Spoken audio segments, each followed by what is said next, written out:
우리는 나 자신에 대해 잘 모르고 살아갑니다. 타인에 대해서는 많은 관심을 가지지만 자신에 대해서는 외면한 채 살아가죠. 이런 자세는 우리가 살아가고 있는 지구를 대할 때도 마찬가지입니다. 먼 우주에 대해서는 많은 관심을 가지지만 우리의 고향 행성인 지구에 대해서는 상대적으로 적은 관심을 보이니 말이죠. 그래서 오늘은 고향 행성 지구를 집중 탐구하는 시간을 가져보겠습니다. 바로 가시죠. 지구의 나이에 대해서는 아직까지 명확하게 밝혀진 사실이 없습니다. 그저 여러 단서들로 추측할 뿐이죠.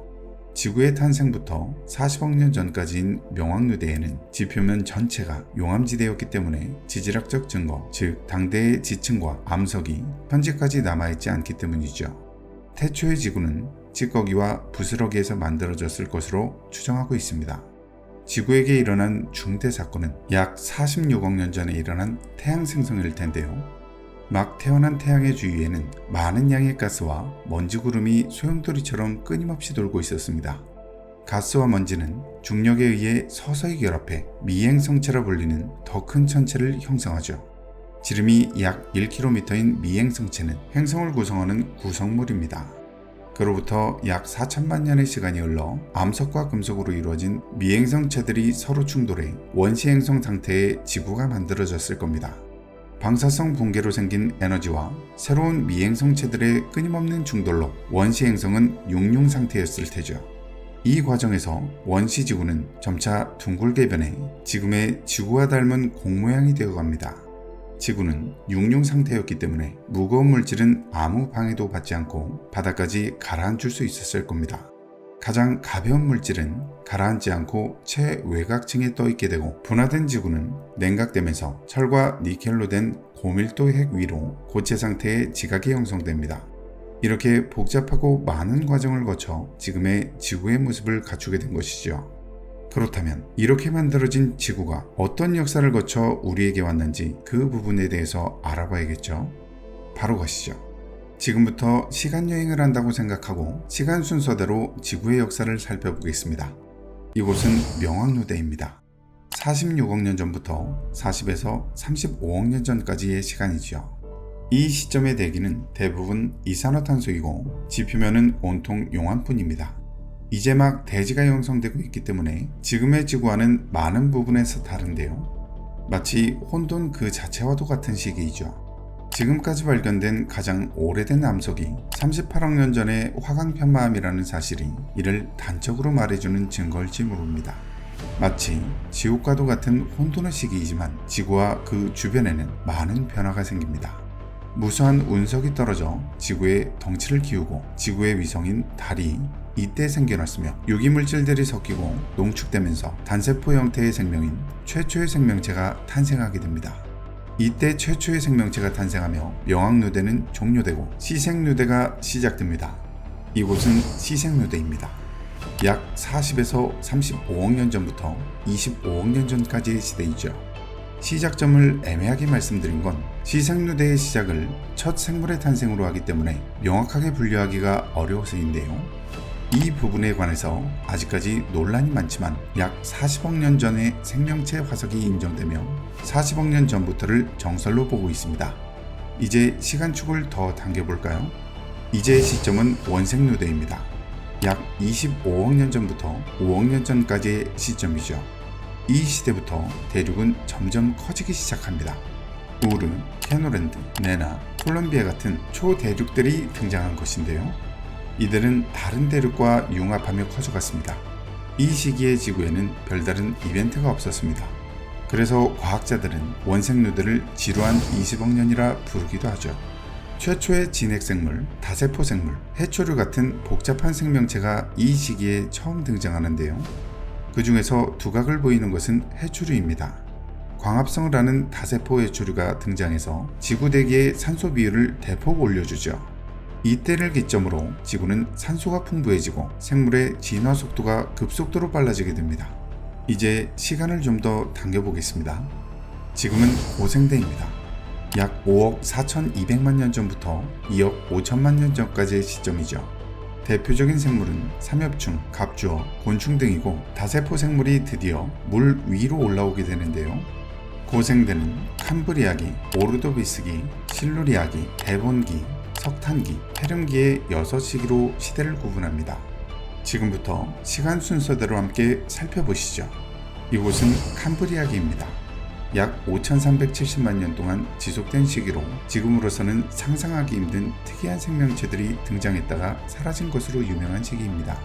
지금 보고 계시는 사진은 아노말리카리스, 오파비니아, 할로키게니아입니다.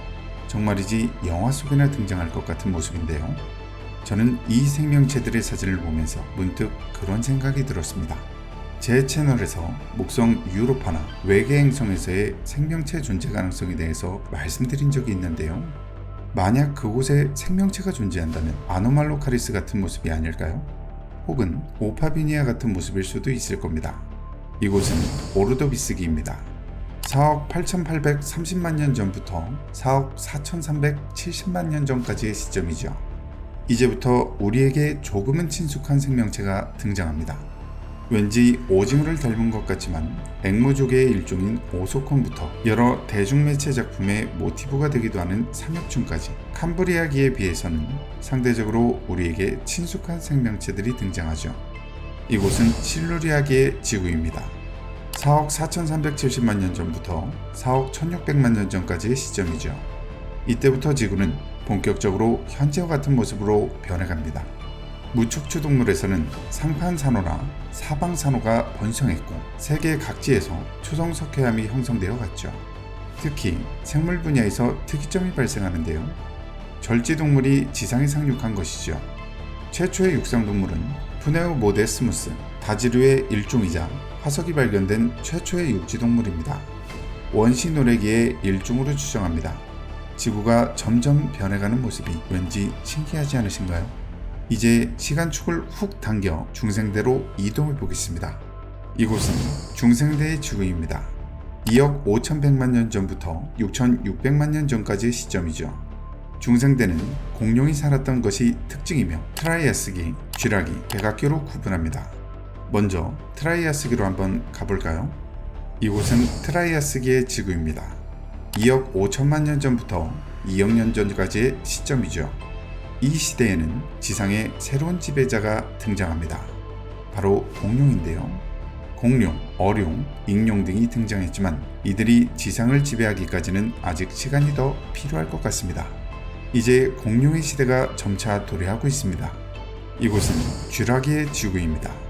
2억 년 전부터 1억 4천만 년 전까지의 시대이죠. 현재보다 건조하고 열대적인 기후 속에 공룡들이 본격적으로 거대하게 진화합니다. 참고로 우리가 쥐라기 공원이나 쥐라기 월드에서 접하던 대부분의 공룡들은 쥐라기의 다음 세대인 백악기의 공룡들입니다. 이곳은 백악기의 지구입니다. 공룡들이 가장 크게 번성했고 또 멸종해버린 시대이기도 하죠.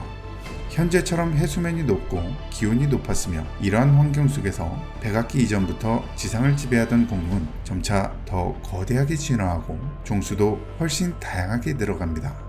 진정한 지상의 지배자가 된 것이죠. 우리가 흔히 알고 있는 대부분의 공룡이 백악기를 살다 간 공룡들입니다. 하지만 영원한 것은 없는 걸까요? 기원전 6600만 년 전 소행성의 충돌로 인한 KPG 멸종으로 육상 생물들이 75%가 전멸하면서 공룡들은 모두 멸종해버리고 맙니다. 이제 거대 공룡의 시대는 끝났습니다. 드디어 인간의 시대가 도래한 것이죠. 이곳은 신생대의 지구입니다. 6600만 년 전부터 현재까지의 시대이죠. 대륙은 점차 지금과 같은 형태로 변해갔고 기후 환경도 지금과 같은 형태로 변해갔습니다. 최후의 비행하기를 겪기도 했지만 육지의 대부분이 초원지대로 변하면서 인류가 정착하기 좋은 환경으로 변해갑니다. 이제 드디어 인간의 시대가 열렸습니다. 오늘은 우리의 고향 행성 지구에 대해서 알아봤습니다. 알아야 사랑한다는 말이 있습니다. 누군가의 이름을 알게 된 순간부터 관계를 맺고 관계가 깊어지면서 우정과 사랑으로 발전하듯 존재를 인식하고 이해하면서 마음이 움직이는 과정을 정의한 문장일 텐데요. 여러분께서는 지구에 대해 이해가 깊어지시고 그만큼 사랑도 깊어지시기를 바라는 마음으로 오늘의 영상을 준비해봤습니다. 여러분의 생각은 어떠신가요? 여러분의 생각을 댓글로 남겨주세요. 저는 여러분의 댓글을 모두 읽고 있습니다. 더 많은 우주에 대한 비밀이 풀리는 그날에 여러분과 함께하기를 바라며 오늘의 영상 마치도록 하겠습니다. 좋아요와 구독은 영상 제작에 큰 힘이 됩니다. 오늘도 영상 시청해주셔서 정말 감사합니다. 지금까지 우주곰들이었습니다. 잘 자요.